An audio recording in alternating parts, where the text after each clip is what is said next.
Good afternoon, children. Once again, I am back with Class 6 History, Chapter 1, Session 2. Now, before I start, let's recapitulate the previous lesson little bit. You can see the map, that map of India. Here you can see some places like we already have discussed that first began to grow crops such as wheat and barley about 8,000 years ago, located near to the Sulaiman and Kirtar Hill to the northwest. And then you can see that Garo Hills, where also that cultivation and other work has been done or been found, and northeast of the Vindhyas in the central India. I am locating the place, that is Sulaiman and Kirtar Hill, this particular area, and Garo Hills, this particular area. We can go to the next. You can see this beautiful picture of drainage system and wells. These pictures are being taken from a very famous civilization called Indus Valley Civilization, more than 4,700 years ago, near to the banks and tributaries of Indus River. This civilization has flourished. You can see the drainage system that was beautifully designed and very modernized also, and a picture of wells. Those are also having brick wall, that construction and other proficiency you can see. Now I am going to the next part. Previously when I referred about the map, there also I located that Sulaiman Hill, Kirtar Hill, as well as the north of the Vindhyas where rice was first grown. So that these places were very enriched about agricultural work. Now I am coming to the next part, that is about 4,700 years ago, some of the earlier cities flourished on the banks of these rivers, means Indus and its tributaries. Here I need to define what is the meaning of tributary. According to this text, tributaries are smaller rivers that flow into a larger river. Then I am going to the next part. Later, about 2,500 years ago, cities developed on the banks of the Ganga and its tributaries and along the sea coasts. From this part, you will be getting two more questions. That is, which places we can see the earlier cities have flourished, or where did the earlier cities have flourished? That answer will be 4,700 years ago, near to the bank of Indus River and its tributary. And second part B, 2,500 years ago, cities developed on the banks of Ganga and its tributaries along the sea coast. Here we can refer the Magadha, the most powerful kingdom, later on. The very next paragraph has given that explanation. Now go to this place. Here we are referring Indian subcontinent so many times. What is Indian subcontinent? Nowadays, the present day map is showing the countries like India, Pakistan, Bangladesh, Nepal, Bhutan, Sri Lanka, and the neighboring countries of Afghanistan, Iran, China, and Myanmar. South Asia is often called as a subcontinent because along it, although it is smaller than a continent, but it is very large and being separated by the rest of the Asia by seas, hills, and mountains. So here is another question: what is subcontinent? Ancient times, the area along these rivers of south to the Ganga was known as Magad. Its rulers were very powerful and set up a large kingdom. Kingdoms were set up in other parts of the country as well. I already referred that thing. Up to this part, we can go through the short information it has given on the page to the right side. This is a map of the South Asia, including the present countries of India, Pakistan, Bangladesh, Nepal, Bhutan, and Sri Lanka, and the neighboring countries of Afghanistan, Iran, China, and Myanmar. South Asia is often called the subcontinent because although it is smaller than a continent, it is a very large and it's separated from the rest of Asia by sea as seas, hills, and mountains. We will go through this map later on. After this slide, you will be getting that picture.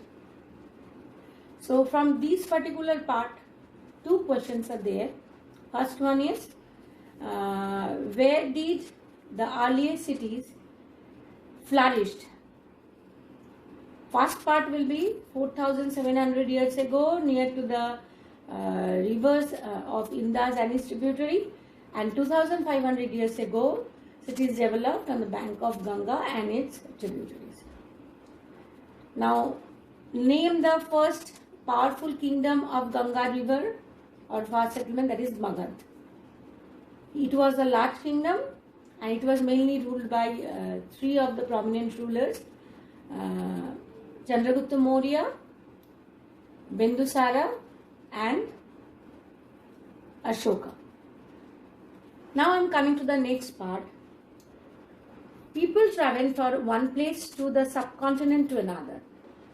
Hills and the high of the sea made journeys dangerous at that time, but never impossible, because men and women moved in search of livelihood as also to escape from natural disaster like flood, drought, other natural calamities. They conquering other lands, marched in armies with the help of armies. Besides that, merchants also traveled by caravans, ships carrying valuable goods from place to place, and religious teachers, yes, they also walked from village to village, town to town, and spreading their thoughts and knowledge. Finally, some people perhaps travel driven by the spirit of adventure to discover new place. Up to from this particular para, there will be one question, that why did people travel from one place to another place or one part of the subcontinent to another? That will be broad question. There will be 4 to 5 points from this para. You will be getting answer in detail, but you must try to find out the answer from the given para by yourself. Now I am going to the next. Why do people travel nowadays? Why people are traveling now? Hills, mountains, seas from the natural frontiers of the subcontinent. While it was difficult to cross these frontiers, those who wanted could and did scale this mountain and cross the seas. People from across the frontiers also came into the subcontinent and sheltered here. Today people are moving one place to another place to explore, to need of so many things, and as you know, technological advancement also helped us to do this and explore our Mother Earth with detail. Now I am going to the next. You can see the picture. About 2,500 years ago, near to the Ganga and its tributaries, that Magadha, that particular kingdom has flourished. Next picture. That is three of the rulers who ruled over Magadha. That is Ajatasattu. First one is Chandragupta Maurya, the founder of Mauryan Empire. We will be discussing in the later on chapter. Followed by Bimbisara, Ajatasattu, Ashoka. Now I am going to the next. This movement of the people enriched our cultural tradition. The people have shared new ways of carving stone, composing music, even cooking food over several hundreds of years. The people enriched our tradition also. The people who came from different places visited India during different times. Their cultural heritage amalgamate with us, and from there we have built up our unique traditional heritage. Before I start names of the land, I want to go to the previous slide once again.